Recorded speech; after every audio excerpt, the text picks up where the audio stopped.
Desde que Steve Rogers voltou à nossa realidade e detonou sua versão maléfica no Império Secreto, a sua vida nunca mais foi a mesma. Se você tem acompanhado as últimas jornadas do Capitão, você sabe do que eu tô falando. Mas caso você esteja por fora e queira acompanhar sobre os últimos fatos da vida do herói, eu vou deixar passando aqui no cardzinho a playlist que eu tenho do Capitão América, tá bom? No último vídeo que eu trouxe dessa mensal, nós tivemos o início do arco A Lenda de Steve, que resolveu abandonar o manto novamente depois de um baita insucesso em tentar retomar o nome do Capitão América como um símbolo de esperança, liberdade e justiça. Ele se aliou às Filhas da Liberdade, encabeçada apenas por heroínas, com o intuito de descobrir quem está por trás da conspiração que o incriminou injustamente, que faz questão de jogar o seu nome no lixo. Junto com sua nova equipe, o Capitão resgatou inúmeros imigrantes ilegais das garras dos cães de guarda, um bando de vilões arruaceiros e radicais de direita. No entanto, ainda existem algumas situações um pouco nebulosas para Steve. As Filhas da Liberdade possuem seus próprios interesses e ele não gosta de ser deixado de fora. Apesar de amar muito a Sharon Carter, ela mantém alguns segredos dele. Que segredos seriam esses? Isso nós veremos na revelação da parte final desse arco A Lenda de Steve, que nós temos aqui na mensal número 9,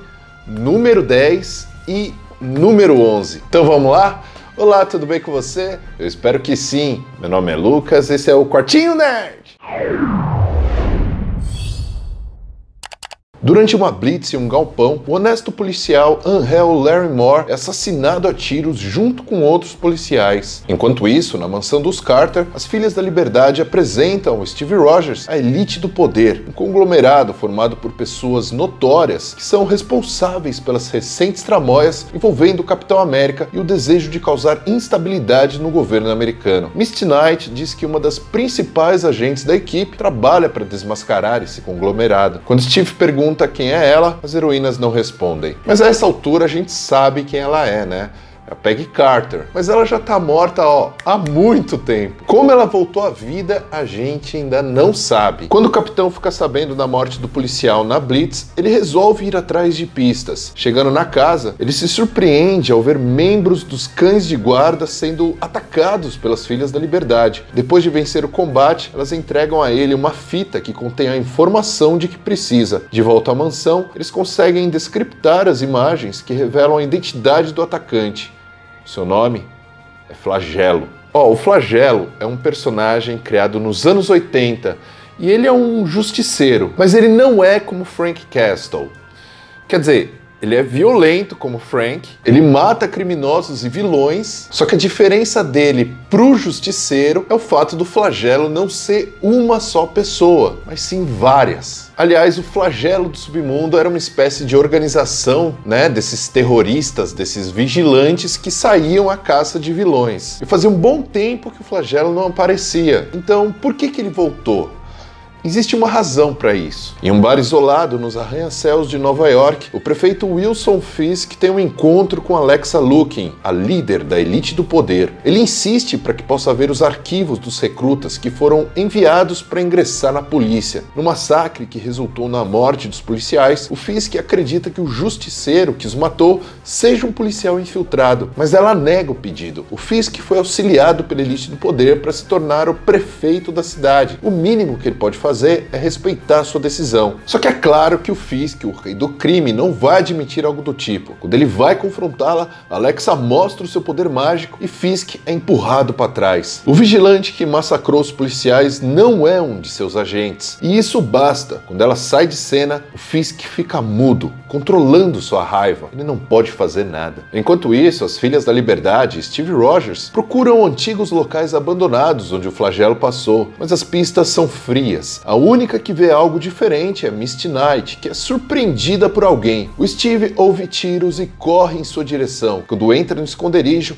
ele é acertado por um golpe. À sua frente está ninguém menos do que o agente americano. O agente americano também é um personagem que foi criado na metade dos anos 80, só que antes ele era conhecido como Super Patriota. Diferente de Steve Rogers, que tem uma origem humilde e tem uma visão mais progressista do mundo, o John Walker, como é chamado, chamado, foi criado como um garoto da classe média e tem uma visão politicamente de direita. Ele já foi nomeado como sucessor do capitão por um período quando Steve abandonou o manto pela primeira vez. Durante a saga Império Secreto, a versão maléfica de Steve Rogers, o líder supremo da Hydra, manipulou o agente americano para se tornar um de seus peões e lutar em batalhas aí super perigosas. E aí quando Steve Rogers, o real, voltou para nossa realidade e destronou, o líder supremo, acabou com a Hydra, o agente americano continuou com ódio, achando que aquele que o manipulou era o Steve Rogers, mas a gente sabe que não era, era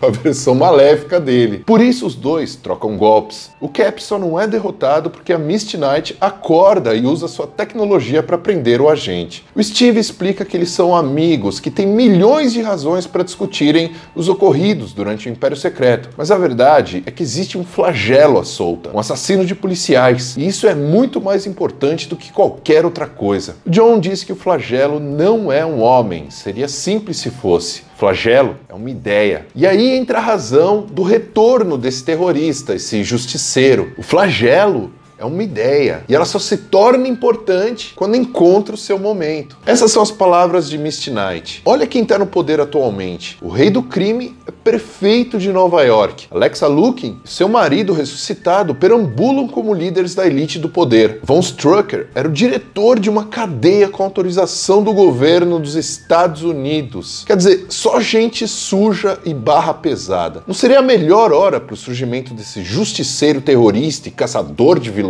O Capitão América e as Filhas da Liberdade resolvem repensar sobre a questão das pistas que eles encontraram, na caça do flagelo e também do massacre de policiais que aconteceu. Eles mal encontram registros sobre esses agentes, sobre esses policiais. Muitos deles eram novatos, tirando o Angel Larry Moore. Misty e Steve vão até a casa do irmão de Angel e ao chegarem lá descobrem que a ação do flagelo não foi para apagar o Angel, mas para vingá-lo. Os policiais novatos que foram mortos por ele, na verdade, eram capangas dos cães de guarda que foram alistados na polícia de Nova York, arruaceiros, criminosos, milicianos. O flagelo agiu para limpar a sujeira dentro da polícia. Infelizmente, a filmagem do flagelo assassinando os policiais é vazado para a mídia. Uma multidão se junta em um protesto e a polícia chega no local. E na casa dos Larry Moore, uma granada atordoante é jogada contra o capitão, Misty Knight, o irmão de Angel e a sua esposa. Cães de guarda invadem o local. O capitão aos poucos tenta se levantar e partir para o ataque, mas é praticamente impossível. O irmão de Angel é executado. O Cap se força a melhorar e na luta ele acaba parando no jardim numa briga contra vários cães de guarda. E então, tiros são ouvidos. Um a um, os invasores são atingidos e mortos. O Steve olha para cima e enxerga o flagelo que foge. A Misty pede para eles correrem atrás do justiceiro, mas o Steve diz que existe algo mais urgente a ser resolvido. O tumulto onde a multidão de civis briga com policiais.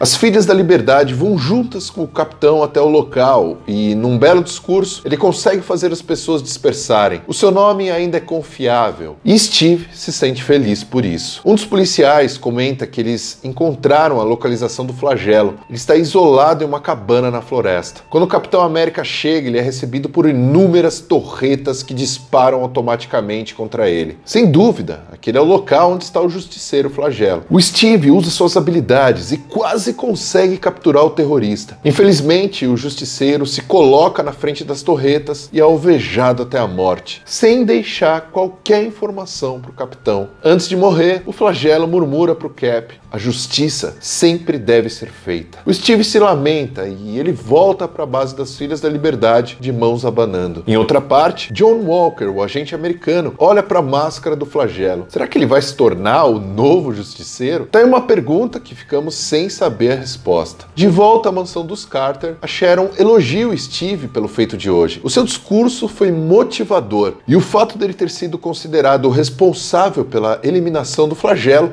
agora tanto policiais quanto civis passaram a voltar a confiar no Steve. E enquanto ela vai pegar uma cerveja, ele pega o celular de Sharon, deixado ali no canto por ela. O Steve já estava meio desconfiado dela, Ele sentia que ela tinha alguns segredinhos, só que ele não tinha encontrado nada de estranho. Até agora, uma mensagem chega para ela. E finalmente, o Steve descobre a verdade. Peggy Carter ainda está viva. E ela é a principal agente das Filhas da Liberdade. A revelação.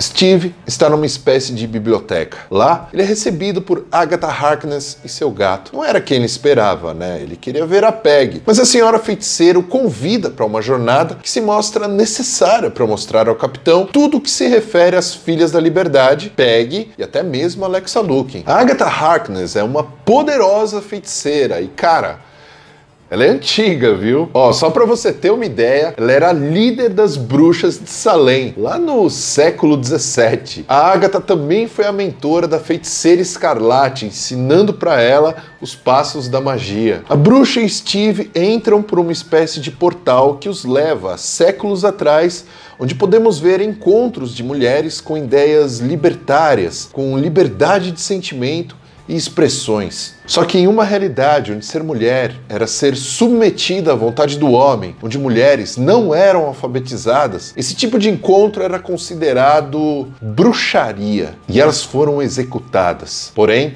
mesmo com essas mortes, a ideia da liberdade, a ideia da expressão foi passada à frente para novos grupos. Nos esconderijos, deu-se a criação das Filhas da Liberdade. Treinadas na espada, na feitiçaria e na ciência, a capitã das filhas era chamada de Dríade. Steve e Agatha vão até um encontro de uma jovem que chora o fim de seu relacionamento. Uma sombra feminina se aproxima da triste jovem e se senta ao seu lado. O Steve a reconhece na hora, mas Agatha não o deixa se aproximar. Eles são apenas observadores ali. A misteriosa mulher se revela como sendo a russa Alexa Lukin. O período é a Segunda Guerra Mundial e ela apresenta a Peg os caminhos para se tornar um soldado das Filhas da Liberdade. Pois é, Alexa Lukin fazia parte das Filhas da Liberdade, hein? Isso muito antes dela ser essa vilã conspiradora da elite do poder. Enfim, ela treinou a Peggy Carter para ser uma excelente agente das filhas e adivinha qual foi a sua primeira missão? Acompanhar os passos do Capitão América na Segunda Guerra Mundial. Mas ela já devia estar morta. Como ainda pode estar viva nos dias de hoje, o Steve finalmente chega onde está Peggy. Ele a questiona sobre sua volta à vida, mas fica sem uma resposta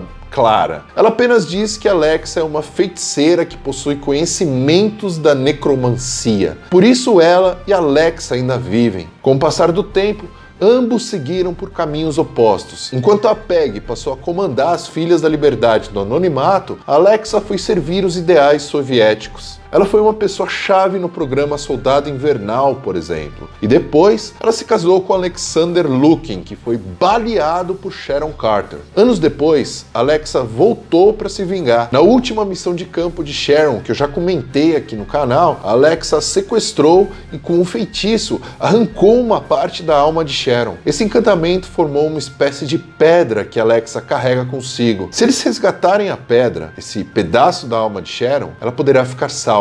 Mas não só isso, o país será salvo. Talvez até o mundo, diz Sharon, entrando na sala junto com Buck e o Falcão. Eles também já sabiam o que estava acontecendo e eles vêm ajudando as Filhas da Liberdade. O único que foi deixado de fora foi o Steve, que segundo o Falcão, só não foi informado por conta dos 1000 problemas que ele tem passado. Os amigos decidiram poupá-lo dessas informações todas. Mas o segredo foi enfim revelado, né? O Steve pede desculpas a Sharon por não ter confiado nela e devolve o seu celular. A Sharon sorri e propõe uma troca. Tá na hora do Capitão América voltar. As ações de Steve têm sido bem recebidas ao longo das edições. As pessoas da nação voltaram a confiar no nome do Capitão, mas agora eles precisam correr. Alexander Lukin voltou à vida e junto com ele, sabemos quem vem, né? O Caveira Vermelha. E agora parece que a gente está chegando no grande clímax da mensal do Capitão América. Bom, é isso, gente. Ó, não esquece de deixar o seu like, de se inscrever no canal, tá? Eu espero que você fique bem e a gente se vê no próximo vídeo. Tchau, tchau!